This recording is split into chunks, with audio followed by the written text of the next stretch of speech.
திருமணத்துக்குங்கிறது வாஸ்து தலையாய விஷயமா இருக்குது. இதில் தடங்கள் ஏற்படும் ஒரு சிலருக்கு திருமண முறிவு ஏற்பட்டிருக்கு, ஒரு சிலருக்கு பொருளாதார பிரச்சனை, இது மாதிரி பல பிரச்சனைகள் வச்சுருக்காங்க. அத்தனைக்கும் அச்சாணியாக இருப்பது வாஸ்துவே. தொழில் எல்லாமே நல்லா இருக்குது, இருந்தாலும் ஒரு வாய்ப்பு தட்டி தட்டி போகுது, வயது முந்திட்டே போகுது, இந்த மாதிரி பல குடும்பத்தில் பல பிரச்சனைகள் இருக்கும். இதுக்கு அத்தனைக்கும் அச்சாணியாக இருப்பது பார்த்திங்கன்னா வாஸ்து தான். இதில் குறிப்பாக ஒரு எக்ஸாம்பிள் சொல்கிறேன் பாருங்கள். அந்த இடத்துல டாய்லெட் போட்டிருப்பாங்க, அங்கே குபேரன் மூலையா. இப்போ டாய்லெட் போட்டால் என்ன ஆகுதுன்னா, குபேரன் அப்படிங்கிற செல்வத்து மேலே கழிவை போட்டுகிட்டே இருக்கிற மாதிரி. இதெல்லாம் நிறம் இருக்குது, அறைகள் இருக்குது. இது மாதிரி வாஸ்துங்கிறது என்ன சொல்லுவோம்னா, இது உடல் போன்றது. அதில் இருக்கிற விஷயங்கள் எல்லாமே ஒரு மனசு போன்றது. உடலும் மனசும்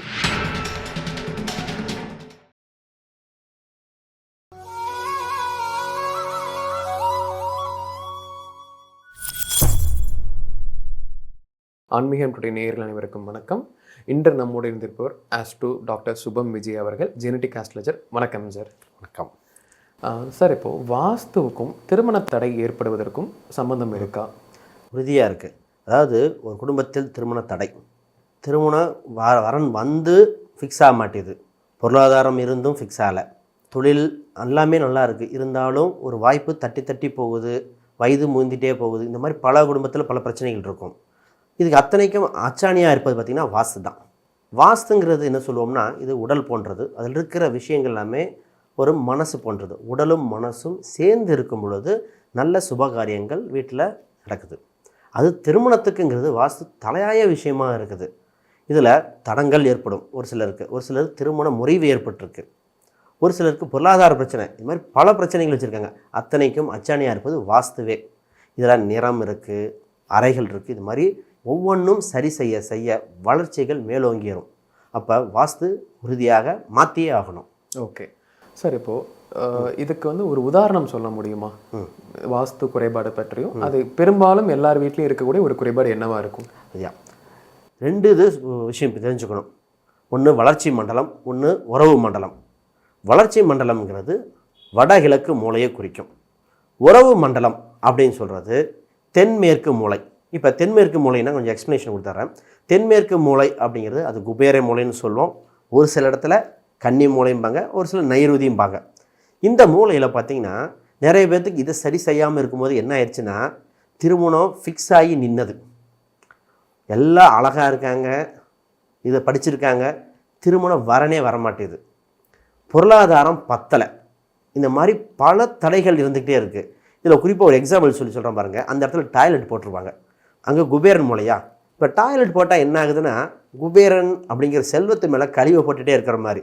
இது என்ன ஆயிடுச்சுன்னா, பையன் நல்ல வேலையாக இருக்கான், ஆனால் சம்பளம் குறைவு. வருகிற பொண்ணு இருக்கு இல்லையா, பொண்ணோட சம்பளம் கம்மியாக இருக்குது. அந்த சம்பளம் பார்த்துக்கிற இஎம்ஐக்கும் கடன் கட்டுறது, உடல் வியாதிக்கும் செலவாகிட்டே இருக்குது. அதாவது கை கட்டினது வாய் கட்டாத மாதிரி தள்ளி தள்ளி போய்கிட்டே இருக்குது. இன்னொன்று பண்ணுவாங்க, அந்த இடத்துல ஒரு பள்ளம் வர்றது, கிணறு வர்றது, போர் போடுறது மாதிரி இருந்துடும். இது நம்ம வீட்டுக்கு பின்பக்கம் கூட போட்டுருவாங்க. பின்பக்கம் போட்டால் கூட இது என்ன சொல்லுவாங்கன்னா, சார் சொத்து இருக்குது, சொத்தை மெட்டீரியலைஸ் பண்ண முடியல, அதாவது பூர்வீக சொத்து இருக்குது, ஆனால் அதுக்கு எப்போ கிடைக்கும் சார்? நகை எல்லாம் வச்சுருக்கோம், பொண்ணுக்கு 50 பவுன் நகை எடுத்து வச்சுருக்கோம், ஆனால் அடைகள் இருக்குது, அதை மீட்டு போட முடியல.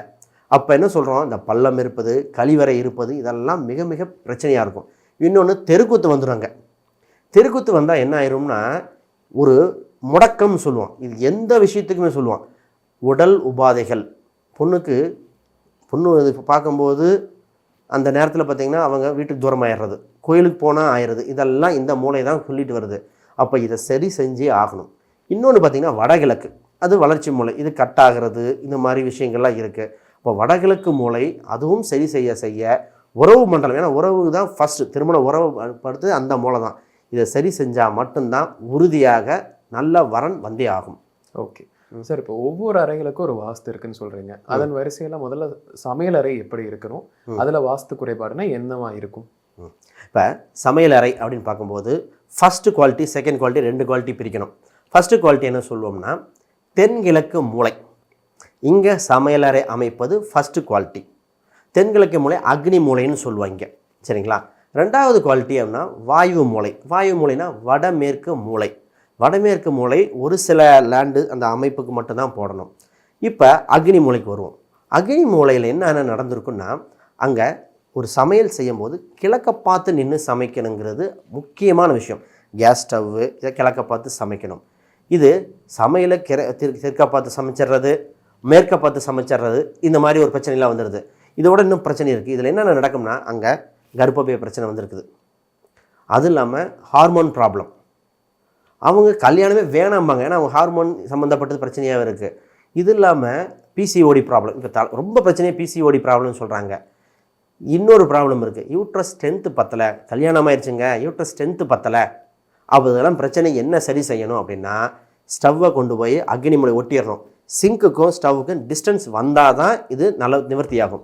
இன்னொரு சரி செய்யணும் என்னென்னா, காத்தோட்டம் எக்ஸிஸ்ட் ஃபேன் போடுவாங்க, அது தெற்க பார்த்து இருக்கணும், கிழக்க பார்த்து போட்டுறக்கூடாது. சமையல் ஸ்டவ்வுக்கு முன்னாடியே விண்டோ போட்டுடுறீங்க, விண்டோ போட்டால் அது ஓப்பன் வரக்கூடாது, அந்த தெருக்குத்து மாதிரி கணக்கு வந்துடும். இதெல்லாம் இந்த இத்தனை பிரச்சனைக்கு காரணமாக இருக்கிற பண்புகள் தான் இதெல்லாம். ஓகே, சமையலை பற்றி நிறைய விஷயங்கள் சொன்னீங்க. அதன் வரிசையில் படுக்கை அறை எந்த மாதிரி இருக்கணும் சார்? நல்ல கேள்வி. இப்போ படுக்கை அறை அப்படிங்கிறது சுக்கரனோட ஸ்தலம். இப்போ ஆண் பெண் சுக்கரன் ஸ்தலம் செவ்வாய் ஸ்தலம் கலந்தது தான் படுக்கை அறை. இதில் ஒரு சிலர் என்ன சொல்லுவாங்கன்னா, சார் கணவன் மனைவி ஜாதகம் பார்த்து பண்ணோம், அவங்க லவ் மேரேஜாக இருக்குது, இப்போ சண்டை வந்துட்டுருக்கு. அங்கே அந்த படுக்கை அறை போனாலே தாம்பத்தியம் எண்ணங்கள் வரல, ரொம்ப நாள் கழித்து தான் அவங்களுக்கு அந்த எண்ணங்கள் இருக்குது, குழந்தை பிறப்புக்கும் தள்ளி போகுது, இதெல்லாம் ஒரு அந்யோன்யமே குறையுது, மனசெல்லாம் சஞ்சலமாக இருக்குது. இன்னொன்று தினமும் சண்டை, கணவன் மனைவியோடம் இல்லாமல் வெளியே குடிச்சிக்கிட்டு வந்துக்கிட்டு ஹேபிட்டெல்லாம் இருக்கும். இதெல்லாம் ஃபஸ்ட்டு விஷயம் என்னவாக இருக்குன்னா, அங்கே இரும்பு கட்டில் வந்துடும். சுக்கிரன் அப்படிங்கிறது பெண்ணை குறிக்கும், அங்கே இருக்கிற செவ்வாய்ங்கிறது அங்கே இருக்க கணவனை குறிக்கும், சனிங்கிறது தான் கட்டில். அப்போ ஆண் பெண் இருவருக்கும் சனிங்கிறது தடை இல்லை ஒரு ஊனம். அப்போ அவங்க அந்யோன்யம் குறையிறது, தாம்பத்தியம் குறையிறது, இது எல்லாத்துக்கும் இது ஒன்றா இருக்கும். இன்னொருத்தர் சொல்லுவாங்க, சார் எப்போவுமே எனக்கு புருஷன் வந்தாலே ஒரு பயம் வருதும்பாங்க, ஒரு பதட்டம் வருதும்பாங்க. இன்னொன்று பிடிக்கவே இல்லை, லவ் பண்ணும்போது பிடிச்சிருக்கோம், இல்லை பொண்ணை ஜாதகம் பார்த்து ஃபிக்ஸ் பண்ணும்போது பிடிச்சிருக்கு, இப்போ பிடிக்கல, பார்த்தாலே எரிச்சலாக இருக்குது அப்படிம்பாங்க. இதுக்கு முக்கியமான காரணம்னா பெட்டுக்கு நேராக கண்ணாடி இருக்கும். கண்ணாடிங்க பிரதிபலிப்பு, நம்ம என்ன பிரதிபலிப்பு, நல்ல விஷயத்தையும் பிரதிபலிப்புக்குது, தவறான இதுவும் பிரதிபலிப்புக்குது.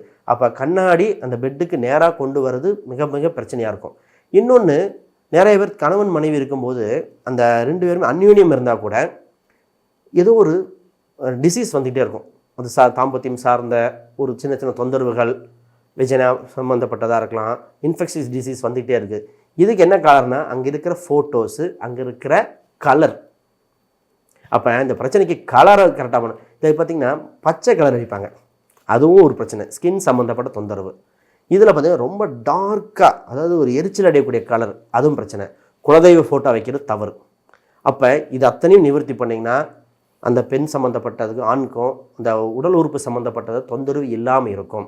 இதெல்லாம் விலகுவதற்கு இது ஒரு காரணமாக இருக்குது. சார் இப்போது காதல் திருமணத்திற்கும் வாஸ்துக்கு ஏதாவது சம்மந்தம் இருக்காங்க சார்? உறுதியாக இருக்குது. இப்போ நிறைய பேர் பார்த்திங்கன்னா தகுதி நிலை மாறி காதல் பண்ணது இருக்கும். ஆணை விட பெண் உயரமாக இருக்கும், வயது ஜாஸ்தியாக இருக்கும், இது ஒரு பிரச்சனை.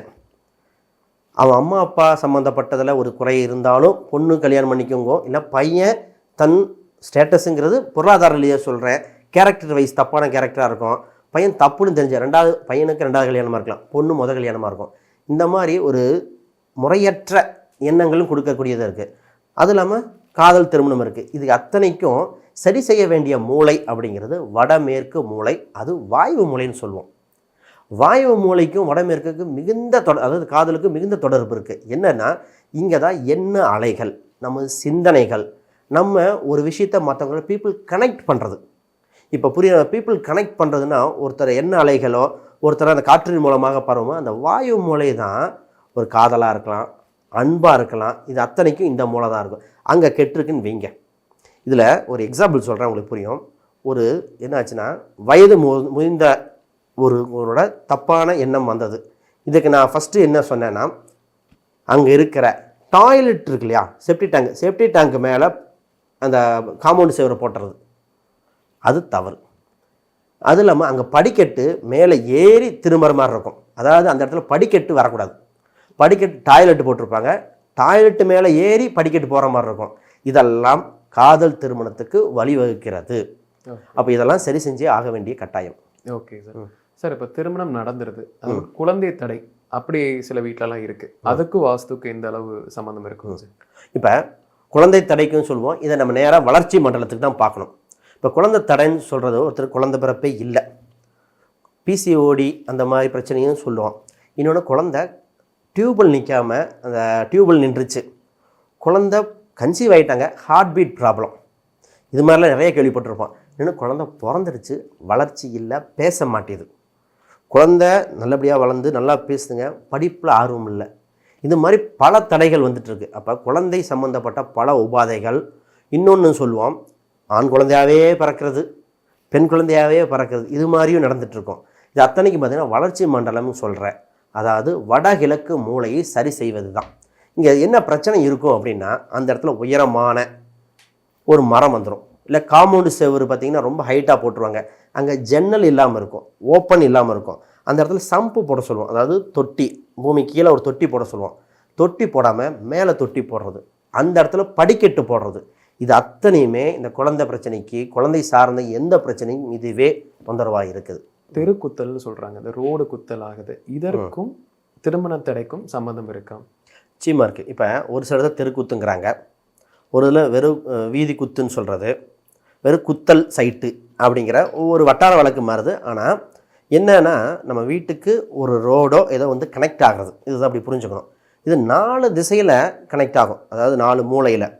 இதில் வளர்ச்சி தெருக்குத்துன்னு ஒன்று இருக்குது, நெகட்டிவான எதிர்மறை தெருக்குத்துன்னு இருக்குது. இப்போ ஒரு குடும்பத்தில் கர்ப்பப்பை, அந்த பெண்களுக்கு அத்தனை கர்ப்பப்பையாக ரிமூவ் பண்ணிகிட்ருப்பாங்க, யூட்ரஸ் ஸ்ட்ரென்த்து பத்தலை, அங்கே ஹார்ட் பீட் லெவல் கம்மியாக இருக்குது, இந்த மாதிரிலாம் வந்துட்டுருக்கோம். தைராய்டு ப்ராப்ளம் அது மட்டும் இல்லை, இன்னொன்று ஏதோ கண் சம்மந்தப்பட்ட பிரச்சனை வரும், பெண்கள் மன அமைதி குன்றிய பிரச்சனைலாம் இருக்கும். இதுக்கு மெயினாக நம்ம பார்க்க வேண்டியது என்னென்னா அக்னி மூலை, அதாவது தென்கிழக்கு சைட்டு. இந்த தென்கிழக்கு சைட்டில் கிழக்க பார்த்து வந்த சைட்டு தான் இத்தனை பிரச்சனையும் கொடுக்கும். இதே தென்கிழக்கு மூலையில் தெற்கிலிருந்து குத்தல் வந்தால் அது யோகம். இந்த இடத்துல 1 மைனஸு 1 ப்ளஸ்ஸு, அப்போ கிழக்கிலிருந்து வராத மைனஸ்ன்னு எடுத்தே ஆகணும், அதைத்தான் நம்ம சரி பண்ணியே ஆகணும். அதுக்கு நம்ம என்ன சொல்லுவோம்னா, ஒரு வேல் வைக்க சொல்கிறது, ஒரு சூளம் வைக்க சூளாயுதம் மாதிரி வைக்க சொல்கிறது, இல்லை திஷ்டி விநாயகர் படம் வைக்க சொல்கிறது, இதெல்லாம் அந்த மூளைக்கு சரி செய்ய வேண்டியது. 2வது குபேர மூளை, கன்னி மூளை, இதில் நிறைய பிரச்சனைகள் இருக்குது. ஃபஸ்ட்டு பிரச்சனையை சொல்லிவிட்டு இங்கே வரேன். என்ன ப்ராப்ளம் வந்துன்னா, பொருளாதார தடை மட்டும் இல்லை, செல்வ செழிப்பு சேரவே இல்லை. 2 பேருமே இஎம்ஐ, கணவன் மனைவி பிரச்சனைன்னு சொல்லிட்டே இருக்காங்க. இதில் உடல் சார்ந்த உபாதைகளும் சொல்லுவோம், ஹாஸ்பிட்டல் செலவு, எப்போ பார்த்தாலும் மருத்துவ செலவுங்க, ஒன்று மாற்றி ஒன்று வருது, இஎம்ஐ கட்டிகிட்டு இருக்கோம், கடன் தொந்தரவு. இதில் இன்னொன்று வேறு அடிஷ்னலாக என்ன ஆட் ஆயிரும்னா, உறவினர் டார்ச்சர் பண்ணுறாங்க, எப்போ பணத்தை கொடுப்ப, எப்போ எனக்கு சொத்து எழுதி கொடுப்ப, ஆக மொத்தம் இந்த ஒரு நிம்மதியே இல்லாத தன்மைக்கு என்ன காரணம்னா, கன்னி மூளையில் குத்தல் எந்த திசையில் வந்தாலும் மைனஸ் தான். இந்த குத்தல்ங்கிறது வாழ்க்கையில் ஒரு நிம்மதியை கொடுக்கவே விடாது. இந்த கன்னி மூளை, அதாவது குபேர மூளை அதனால் என்ன பண்ணணும், கன்னி மூளை விநாயகர் நிறைய வேணால் சொல்லுவோம், பரிகாரமே கன்னி மூளை கணபதியை கும்பிடுங்கன்னு, அந்த மூளையில் மிகப்பெரிய ப்ராப்ளம் உண்டு. அடுத்தது ஒருத்தருக்கு இந்த ஆஸ்மா சார்ந்த தொந்தரவு இருக்கும், ஃபிக்ஸு வரதெல்லாம் இருக்குது ஒரு சிலருக்கு. இந்த ஃபிக்ஸு சம்மந்தப்பட்டது நிறைய பேர் சொல்லுவாங்க, கணவன் மனைவிக்கு இந்த குளிர் அடிக்குது, ஃபிக்ஸு வர்றது, ஆஸ்துமா சார்ந்தது, நுரையீரல் சார்ந்தது, அப்போ எப்போ சளி கட்டுதும்பாங்க. ஒரு சிலருக்கு நுரையீரல் நீர் கட்டுறது கேள்விப்பட்டிருப்பீங்க, நீர் கட்டுறது அது எடுத்தாங்க. இதெல்லாம் பிரச்சனை எங்கே வந்ததுன்னா, வடகிழக்கில் குத்தல் வருது, அதில் வடக்கிலிருந்து வர குத்தல் தான், மேற்கிலிருந்து வர குத்தல் ப்ளஸ் ஆயிடுது. இப்போ வடக்கிலிருந்து வர குத்தல் மிகப்பெரிய மைனஸே, இதை சரி செஞ்சே ஆக வேண்டிய கட்டாயத்தில் இருக்குது. நேராக வடகிழக்கில் குத்தல், இது எந்த பக்கம் வந்தாலும் ப்ளஸ் தான், இதுக்கு மைனஸே கிடையாது. இங்கே குத்தல் வர சைட்டுக்கு டபுள் ரேட் கொடுத்து வாங்குவாங்க. ரீசெண்டாக நான் என் வீட்டுக்கே இப்படி தான் போட்டிருக்கேன். அப்போ இந்த குத்தல் வளர்ச்சி மண்டலம், இங்கே சைட்டு குத்தல் வரலாம். ஓகே சார், இப்போ நிறங்களுக்கும் வாஸ்துக்கும் சம்பந்தம் இருக்கா? அதில் திருமண தடையோ இல்லை திருமணத்துக்கு பின் இந்த வாஸ்து பேசுமோ? நிறங்கள் என்னென்னா, நம்ம எண்ணங்களின் பிரதிபலிப்பை சொல்லும், நம்ம மன எண்ணத்தை உணருதுன்னு சொல்ல வருது இந்த நிறங்கள். இப்போ நிறங்கள் கட்டாயமாக வாஸ்துக்கு ரொம்ப அடித்தளமாக இருக்குது. இது ஃபண்டமெண்டலாக பார்த்திங்கன்னா என்ன பிரச்சனை வருதுன்னா, மனசு ஒன்றாமல் இருக்கிறது. ஒருத்தருக்கு ஸ்கின் சம்மந்தப்பட்ட தொந்தரவு வந்துக்கிட்டே இருக்கும், இது ஒரு பிரச்சனை. இந்த குடும்பத்தில் ஸ்கின் தொந்தரவாகவே இருக்குதுங்க, அரிப்பு சம்மந்த தொந்தரவாகவே இருக்குதுங்கம்பாங்க. அங்கே என்னென்னா பச்சை நிறம் அதிகமாக பயன்படுத்தியிருப்பாங்க. இந்த பச்சை நிறம் என்ன, அவங்க ஜாதகத்தில் அது திரிசூன்யம், பாதகம், அந்த மாதிரி ஜாதக அடிப்படையில் போகணும். ஜாதகத்துக்கும் இதுக்கும் தொடர்பு உண்டு, வாஸ்து லிங்க் பண்ணணும். அங்கே பச்சை நிறம் ஒருத்தருக்கு செட் ஆகும், ஒருத்தருக்கு செட் ஆகாது. அதிலே பார்த்திங்கன்னா பொதுவாக கான்ட்ராஸ்ட் கலர் ரொம்ப டார்க்கெல்லாம் போயிட்டாங்கன்னு வச்சுக்கோங்க பச்சையில், இந்த ஸ்கின் சம்மந்தப்பட்டது உறுதி. இதில் கணவன் மனைவி அடிக்கடி சண்டை வருதுன்னு ஒரு இருக்கும், அதுக்கும் கலருக்கும் தொடர்பு உண்டு. சண்டை வர்றது, வேண்டாம் எப்போ பார்த்தாலும் வேண்டாம் நான் விளையிடுறேன், டைவர்ஸ் கொடுத்துரு, எனக்கு பிடிக்கல, ஒரு சில தாலி தூக்கி வீசின கதையெல்லாம் கேள்விப்பட்டிருப்பீங்க. இதுக்கு சிவப்பு நிறத்தை சொன்னேன். இந்த சிவப்பு நிறமே பார்த்திங்கன்னா ரொம்ப டார்க் சிவப்பாக போட்டு எப்போவுமே மனசு பதட்டமாகவே இருக்கும். இது பிபியும் கொடுத்துருது. இதே லைட் பிங்க் கலராக இருக்கலாம், சரிங்களா, அது ரொம்ப முக்கியம். இதே இது பார்த்திங்கன்னா ப்ளூ கலர் போட்டால் அதுவும் இதே தொந்தரவு தான் கொடுக்குது. பொதுவாக கலர்ஸ் என்ன பண்ணணும்னா லைட் கலராக இருக்கணும், வெள்ளை இல்லது இளம் மஞ்சள், இந்த மாதிரி பயன்படுத்திட்டா பிரச்சனையே கிடையாது. இன்னொன்று ஒருத்தருக்கு பார்த்திங்கன்னா அந்த சீலிங் இருக்கு இல்லையா, அதில் டார்க் கலர் போட்டிருப்பாங்க, அது போடக்கூடாது, வெளிச்சத்தை கொடுக்காது. அப்போ இந்த நிறங்கள் மனதின் பிரதிபலிப்பு, குடும்ப உறவுகள், எண்ணங்கள். இப்போ ஒரு ஹாலில் நடந்த கதையை சொல்கிறேன். ஹாலில் என்ன பண்ணாங்கன்னா எல்லாமே பர்ஃபெக்டாக எல்லா திங்ஸும் இருக்குது, ரொம்ப அந்த இடத்துல இருண்ட கலர், அதாவது டார்க் மெரூன் கலர், அந்த கபோர்டு எல்லாம் அடிச்சுட்டு வர எந்த உறவினர்கள் யார் வந்தாலும் சண்டை கட்டிகிட்டே போயிட்டுருக்காங்க. உறவினர்கள் ஒரு மனப்பு இருக்கும்ல, வரவே மாட்டேறாங்க. இப்போ இதுக்கு இந்த கலரை மாற்றினா கன்ஃபார்மாக சரியாயிடுச்சு. அப்போ பிரச்சனை இங்கே தான் இருக்குது. நிறங்களும் வாஸ்துக்கு அடித்தளமே. ஓகே சார், இன்னைக்கு திருமண தடைக்கும் வாஸ்து பற்றி நிறைய விஷயங்கள் பார்த்தோம். எங்கள் நேயர்களுக்கு ரொம்பவே பயனுள்ளதாக இருக்கும். ரொம்ப நன்றிங்க சார். ரொம்ப நன்றி.